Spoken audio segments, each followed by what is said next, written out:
Zara, bienvenida tanto a la quinta edición del foro como a Irún. Muchas un placer gracias para nosotros tenerte aquí. Sí, muy Y bueno, contenta. queríamos que nos contaras un poco de tu experiencia con la delegación oficial de México. Has estado participando este año en diversos, bueno, tanto en la CND como en UNGAS. Y aunque has venido al foro un poco a hablar más de la situación mexicana y latinoamericana, sí que nos gustaría que nos dieras un poco tu punto de vista de todo lo ocurrido este año en estos dos eventos y cómo crees que eso va a afectar a corto plazo a las políticas de drogas en Latinoamérica o en el mundo, ¿no? Ok, pues yo creo que lo que UNGAS nos dio era un espacio y un propósito para fortalecer a la sociedad civil. Entonces lo que vimos fue coaliciones más amplias, más personas participando en la Comisión de Estupefacientes, la CND, en la UNGAS misma. Y eso lo que vimos entonces es que se empieza a tejer redes más fuertes. Entonces, aunque no vimos tantos los resultados desde los Estados miembros, desde los países, lo que sí vimos es que la sociedad civil, junto por todo el mundo, empezaron a impulsar una agenda compartida y eso es súper importante. Entonces yo creo que ya para 2019, que va a ser la próxima revisión y momento histórico a nivel internacional, lo que vamos a ver es más de eso, una ampliación aún más grande de la sociedad civil. Lo que vimos desde los estados y desde los países es que aunque el documento de resultados de UNGAS no fue todo lo que esperábamos, aunque sí había algunas cosas interesantes, nuevas, como la inclusión de derechos humanos en el documento, la inclusión de acceso a medicinas esenciales y controladas, algún reconocimiento de la necesidad de integrar una perspectiva de género, esos sí fueron logros. Lo que no vimos fue un rechazo completo de la pena de muerte para delitos de drogas, no hubo un reconocimiento de todo lo que ya está existiendo, como los mercados regulados de cannabis. Entonces, eso no lo vimos en el documento, pero cuando escuchas las declaraciones de los países en UNGAS a nivel nacional, sí vimos un cambio. Canadá dijo, nosotros vamos a regular y controlar el mercado de cannabis en 2017. Uruguay defendió su política firmemente a nombre de Milton Romani. Los Estados Unidos hasta tenían un discurso más o menos progresistas. México, el discurso del presidente fue mucho más allá de lo que esperábamos, sí habló de desarrollo sostenible. Entonces, lo que sí vimos, los Países Bajos también su declaración fue muy fuerte, entonces lo que sí vimos fue que a nivel nacional sí hay países que quieren hacer cambios, pero cuando hacen un consenso de los países, de los 53 miembros de la Comisión de Estupefacientes, es cuando no avanzamos tanto. Entonces, ¿crees que, bueno, si bien se ha roto ese consenso a favor de la prohibición, sigue habiendo un bloque importante de países que sigue manteniendo como esa fe ciega en esas políticas? Sí, digamos que el otro lado, Rusia, Pakistán, Egipto, todos esos países sí siguen manteniendo el status quo.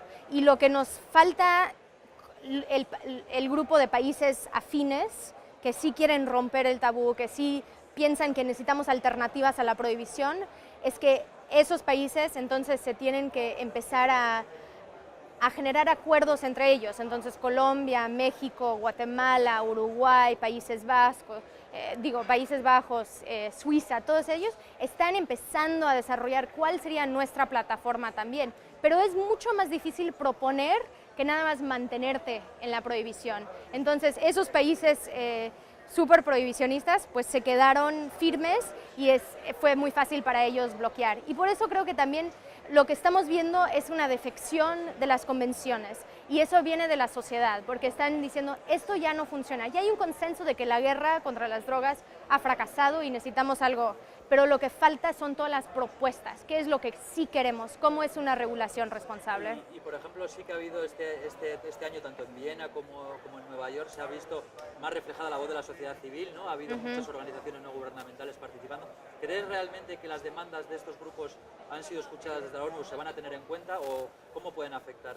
No, yo creo que están escuchadas, pero no implementadas. No los dijeron para después hacer una política. Pero lo que sí vimos es que en estas declaraciones de países, todos hablaron de derechos humanos, salud y desarrollo. Y nosotros desde hace 5 años veníamos trayendo ese discurso, hace más años.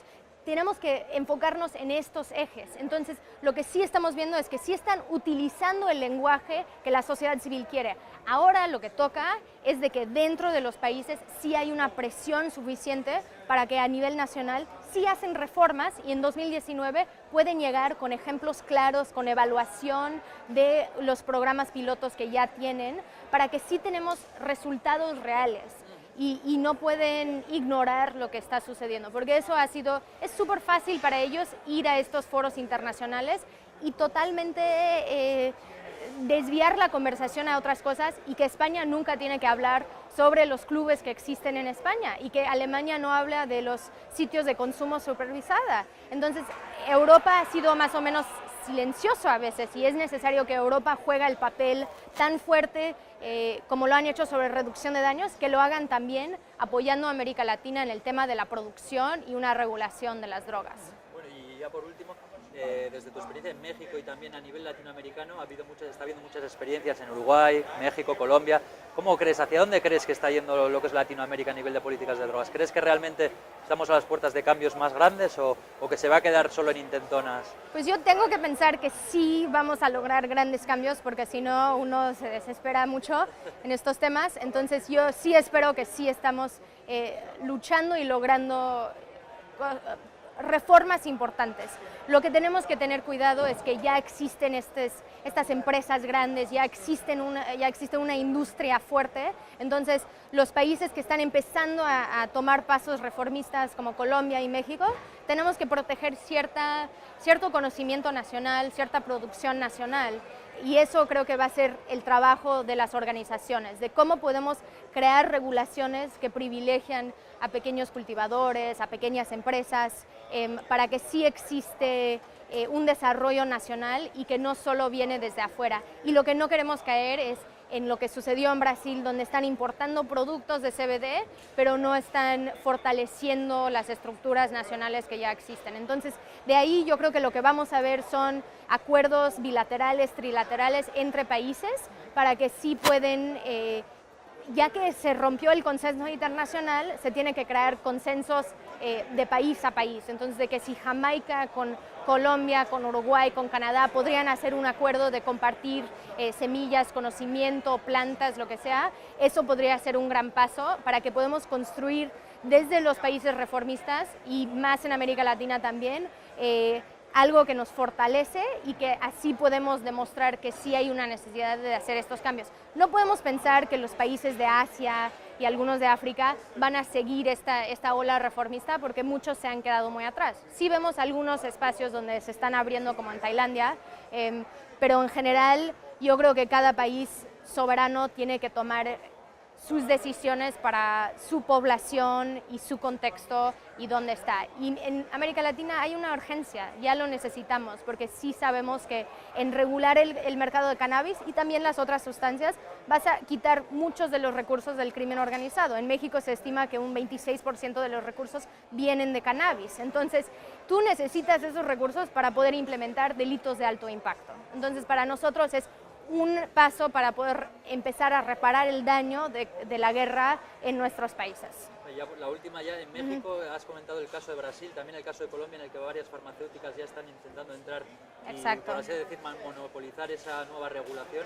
¿Teméis que en México pueda ocurrir algo similar? Sí, sin duda creemos que el lobby o el cabildeo de las farmacéuticas y de las grandes empresas es más fuerte en América Latina, y entonces tenemos que tener mucho cuidado. Nosotros ya sabemos que en el debate que se hizo en el Senado en junio, las farmacéuticas estaban haciendo cabildeo con la Secretaría de Salud y ellos son los más conservadores. Entonces, tenemos que asegurar que nuestras voces como sociedad civil, que las víctimas en México tengan una voz presente en estos debates y estas discusiones. Entonces, tenemos que cuidarnos y asegurar que ellos no llevan todo este negocio y que se convierta en algo que no de veras funciona para la sociedad. Y todos, digamos que para nosotros los que están en el centro de cualquier iniciativa son los pacientes, los usuarios y las víctimas. Entonces tenemos que pensar en una política que empieza a abordar y ayudar y reparar para ellos mismos. Entonces a eso vamos, y ojalá que sí seguimos viento en popa y podemos seguir empujando mejores reformas.